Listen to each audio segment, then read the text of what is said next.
साथियों, आप सभी का स्वागत है।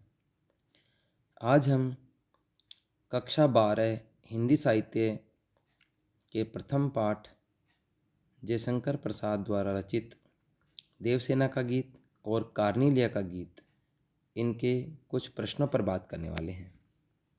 तो शुरू करते हैं।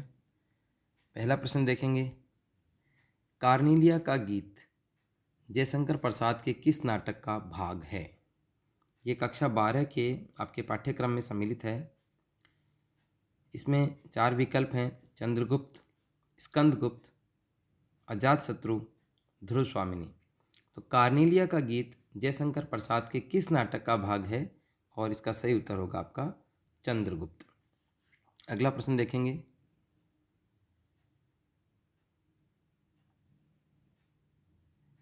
प्रसाद को किस रचना के लिए मंगला प्रसाद पारितोषिक मिला? ये मंगला प्रसाद पारितोषिक एक पुरस्कार है। तो ये बहुत सारे अलग अलग साहित्यकारों को मिला है। तो जयशंकर प्रसाद को ये कौन सी रचना के लिए मिला?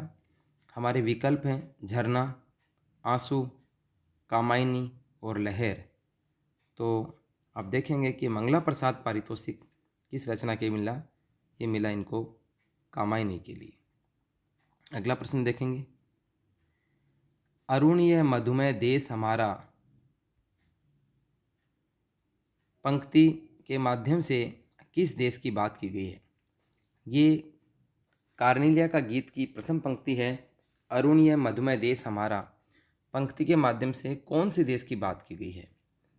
तो इसमें 4 विकल्प हैं: भारत, यूनान, श्रीलंका, अफगानिस्तान।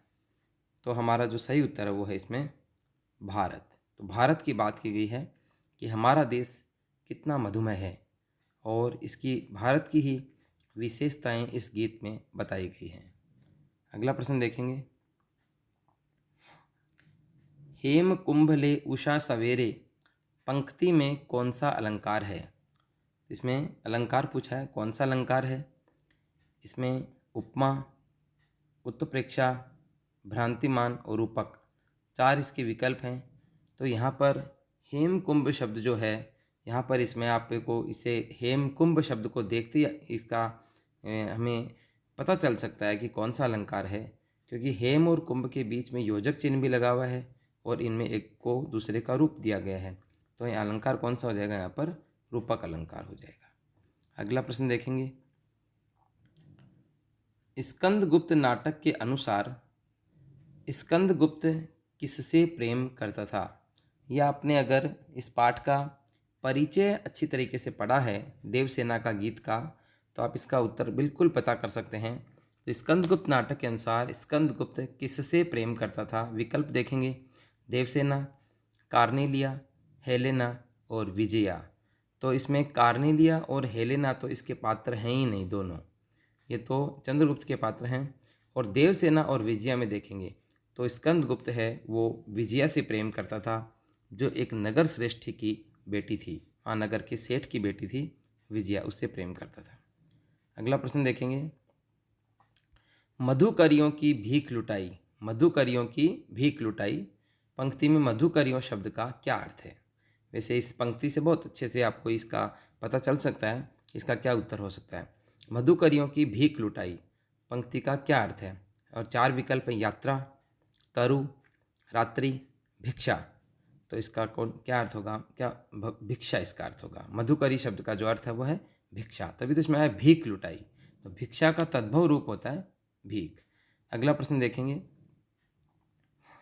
जयशंकर प्रसाद ब्रज भाषा में किस नाम से लिखा करते थे? जयशंकर प्रसाद ब्रज भाषा में किस नाम से लिखा करते थे? मतलब हिंदी में तो वो जयशंकर प्रसाद अपने नाम से ही लिखते थे, लेकिन वो साथ में खड़ी बोली में तो, और ब्रज भाषा में वो अलग नाम से लिखते थे। तो किस नाम से लिखते थे? तो इसके 4 विकल्प जो हैं उनमें एक है यात्री, दूसरा है कलाधर, तीसरा है झारखंडी और चौथा है जयशंकर।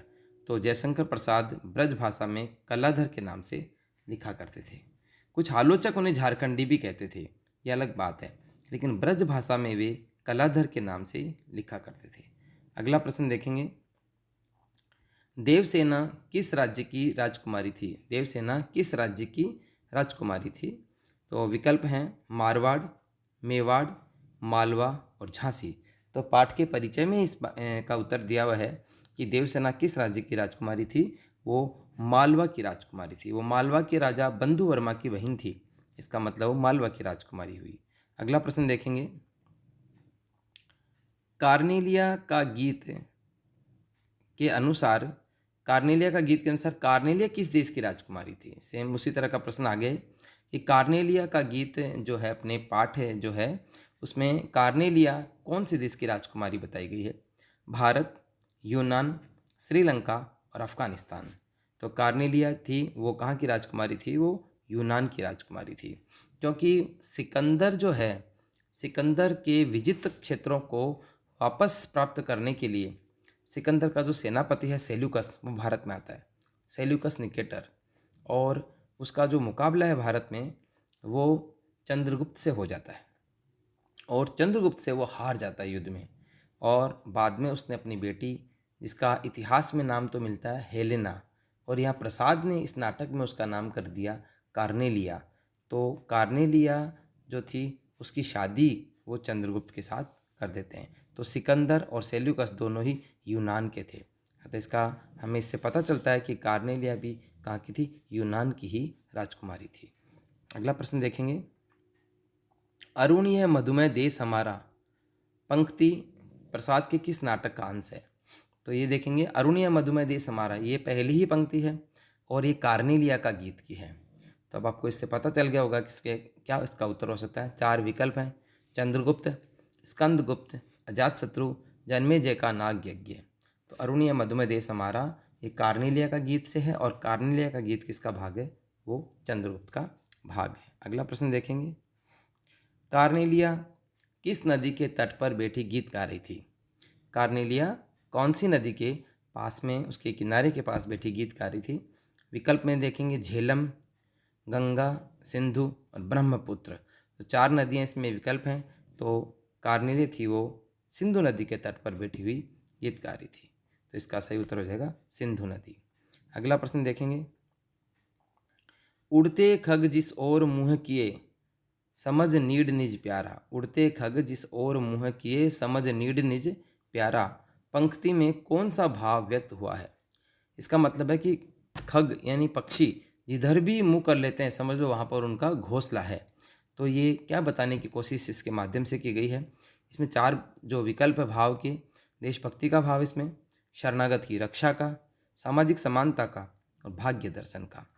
तो इसमें इसका जो सही उत्तर है वो है शरणागत की रक्षा का भाव है। क्योंकि जिधर पक्षियों ने मुंह कर लिया समझ लो उनको उनका घोंसला मिल गया। इसका मतलब है कि भारत की तरफ जो भी व्यक्ति आया भारतीयों ने उनको शरण दी। तो शरणागत की रक्षा का भाव इस पंक्ति के माध्यम से व्यक्त हुआ है। अगला प्रश्न देखेंगे, कार्नेलिया का गीत के अनुसार कार्नेलिया किसकी पत्नी थी। कार्नेलिया किसकी पत्नी थी ये पूछा गया है और इसमें 4 विकल्प है, चंद्रगुप्त की, स्कंदगुप्त की, सेल्यूकस की, बंधु वर्मा की। तो कार्नेलिया थी वो किसकी पत्नी थी, वो चंद्रगुप्त की पत्नी थी। क्योंकि अभी हमने बात करी कि सेल्यूकस की बेटी थी और उसकी शादी चंद्रगुप्त से हो गई थी। और चंद्रगुप्त और जो कार्नेलिया जिसका इतिहास में नाम मिलता है हेलेना, इन दोनों का जो विवाह था वो भारतीय इतिहास का पहला अंतर्राष्ट्रीय विवाह था। यानी 2 देशों के बीच होने वाला पहला विवाह था और वो चंद्रगुप्त का और हेलेना का था। हेलेना को ही यहाँ पर जयशंकर प्रसाद ने कार्नेलिया के नाम से लिखा है। अगला प्रश्न देखेंगे, कौन सी रचना जयशंकर प्रसाद की नहीं है। कौन सी रचना जयशंकर प्रसाद की नहीं है। 4 विकल्प देखेंगे, कामायनी, लहर, सरोज स्मृति और झरना।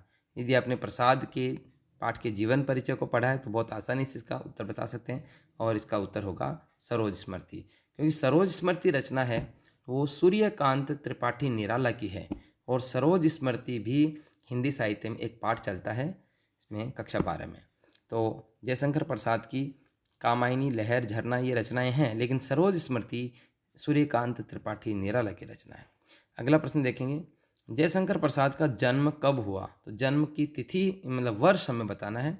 1889, 1888, 1890, 1891।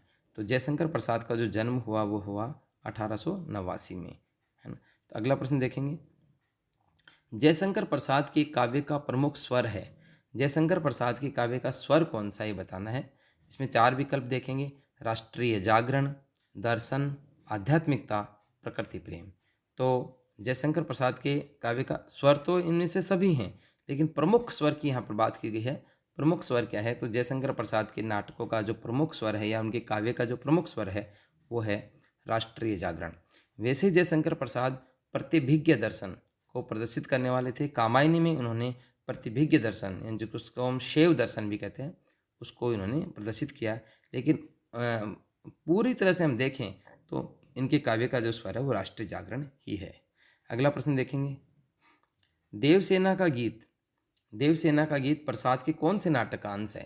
तो इसके 4 विकल्प देखेंगे, चंद्रगुप्त, स्कंदगुप्त, अजातशत्रु और ध्रुव स्वामिनी। तो देवसेना का गीत है, ये भी आपके इसमें पाठ्यक्रम में है, और ये स्कंदगुप्त जो नाटक है इनका उसका अंश है देवसेना का गीत। अगला प्रश्न देखेंगे, जयशंकर प्रसाद के नाटक रंगमंच के लिए उपयुक्त नहीं है क्योंकि उनके नाटकों में, देखो ये प्रश्न हिंदी साहित्य के इतिहास से जुड़ा हुआ है, कि जयशंकर प्रसाद के नाटक रंगमंच के लिए अच्छे नहीं थे, मतलब उनका अभिनय करना संभव नहीं था, बहुत मुश्किल काम था उनके नाटकों का अभिनय करना। तो उसके लिए क्या ऐसी विशेषता है, क्या उनके नाटकों में खास बात थी जिसके कारण उनका अभिनय नहीं किया जा सकता था। तो एक तो पात्रों की संख्या अधिक है, संवाद वस्तुनिष्ठ है उन नाटकों में, और युद्धों के दृश्य हैं, और उपयुक्त सभी। तो इसका जो सही उत्तर होगा वो होगा उपयुक्त सभी। यानी जयशंकर प्रसाद के नाटकों में ये उपयुक्त तीनों विशेषताएं हैं।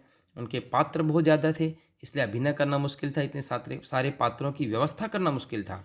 संवाद संस्कृत निष्ठ थे, और जो भी पात्र थे वो संस्कृत निष्ठ तत्सम शब्दावली में बोलते थे, इसलिए उनके संवादों को याद रखना भी पात्रों के लिए मुश्किल कार्य था।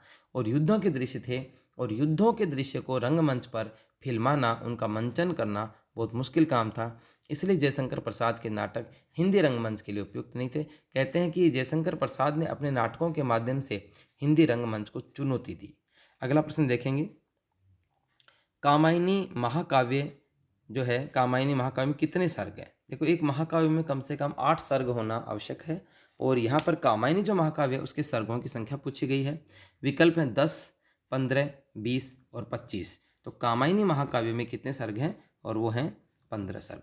देखो कामायनी का पहला सर्ग चिंता, और अंतिम सर्ग है आनंद, और अंतिम जो आनंद सर्ग है वो इसका 15वां सर्ग है। तो इस प्रकार से चिंता से आनंद तक इसमें हम चलते हैं। कामायनी के 15 सर्ग हैं।